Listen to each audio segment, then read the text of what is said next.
Agoroy mga idol.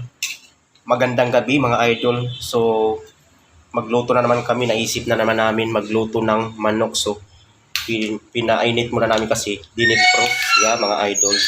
Kaya kailangan namin siyang anuin muna sa init para lalambot siya kasi may yellow. So ayan guys. Daming manok.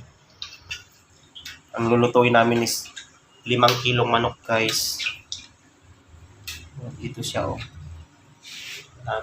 isang kawaling malaki tsaka ito. Tapos mayroon pa doon 2 kilo. Hindi magkasya kasi. Ayan! Manood kayo hanggat sa dulo ng ating video kasi mamaya maluluto na yan. Tapos hanggat sa kakain na kami mamaya kasi magmumukbang kami. So, nandito kami ngayon sa bahay ng aking kataas-taasan at kagalang-galangan katipunan. So, ito siya, manok. Ito, hindi ito baka kasi alam niyo kung bakit na frozen siya. So, kaya kailangan namin siyang anuin. So, parang steam namin siya para mas mabilis yung process niya guys. Ayan. So, dahil magagaling naman kami magluto at saka mabilis kami magluto. So, abangan niyo. Abangan niyo ang video na ito kasi maraming magaganap ngayong gabing ito. Kainan.com. So, ayan guys.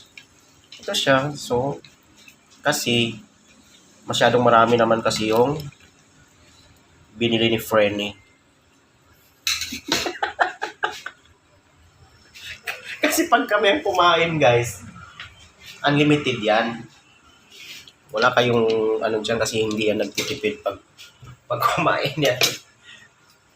Ayan guys. So, ang daming lulutuin guys kasi mag-fried chicken tsaka kami yung adobo tapos kami guys nilaga. Diba? Yung lalagyan siya ng malunggay at saka papaya. Charot! Ayan Diba? Yung technique ganyan siya guys kasi syempre may yellow siya So yung chicken natin is matatanggal talaga yung langsa niya kasi na-steam siya, diba? Isa naman sa antayan natin, kagaya nito. So, hanggang bukas pa ito siya maghihiwa-hiwalay, guys. Kagaya ng mga jowa nyo na dumikit sa inyo, ito siya, guys. So, dikit ng dikit, diba? So, kailangan natin siya na pakuluan. Diba? Yan ang mga technique doon. Huwag natin antayin na masikatan tayo ng araw kasi kung hindi natin yan dito sa init, guys. So, talagang abutin tayo ng alas 5 ng madaling araw, guys. Charot! Ayan guys, so putulin muna natin yung video natin para mamaya hanggang sa dulo sa kainan mukbang. Thank you so much for watching guys. Abangan nyo guys. Guys, ayan guys. So, inuna namin kasi yung nilagang manok guys. So yan, namin kasi yung fried chicken namin is 3 kilo kasi yung fried chicken guys. Bali 2 kilo yung aming tinula.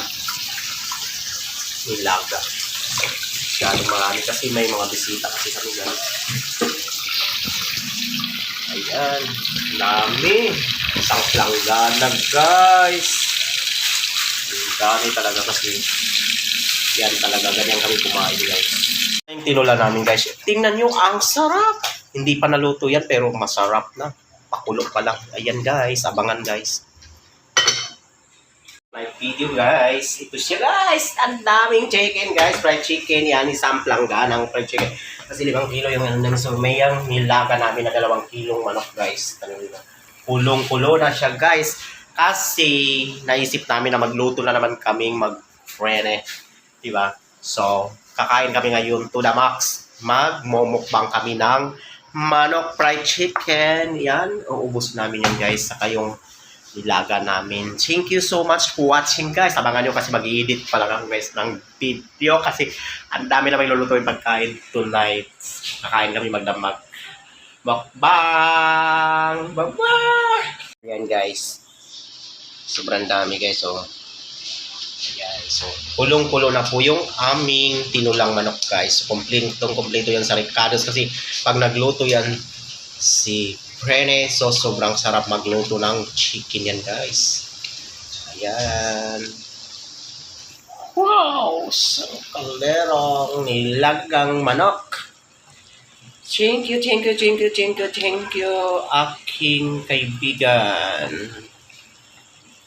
Ay, kain tayo guys. Ang bilis magluto talaga ng aking friend. Yan guys, ang daming tinolang manok guys. Ang sarap pag nagluto yan guys. Hindi ko nahanapin ang mga mukbang dyan sa labas guys. Kasi tinola overload pa ito guys. Ito yung overload ni Nico Vlog guys. Overload, tinolang manok. Bahala na kayo. Basta panoorin nyo kasi may makukuha kayong maganda dito guys. Huwag ko lang mag-ano. Ito pa oh, mayroon pa dito sa langganan. Yan! Panoorin na, sabi ko sa inyo, panoorin nyo kasi may makukuha kayong magandang aral dito guys. Ayan, yung ating fried chicken. Fried chicken yan! Ni Diwata ni Popolo Vlog. Kaya, ano ang masasabi nyo dyan sa aking ano yan, original yung ano natin. Hindi yan gawa-gawa guys, kagaya ng iba dyan, na mga fake lang yung kanilang mga pang-fried ng chicken. Ito siya galing talaga sa pinaka-crispy guys. Kaya shout out dyan sa crispy fry. Yung may-ari nitong company na ito. Shout out sa inyo guys. So yan yung ginamit namin para mas masarap yung aming fried chicken tonight. Ayan, nagkakailan kami tonight ng fried chicken guys. So wala kayong masabi pag kayo makakain ng pinaka-fried chicken kasi masarap talaga yan guys. So ayan, naluto na yung iba namin mga putahe guys. So wala naman kasi ang dami nating niluto. Kagaya nito guys. Ayan guys, so marami na kaming naluto mga food trip.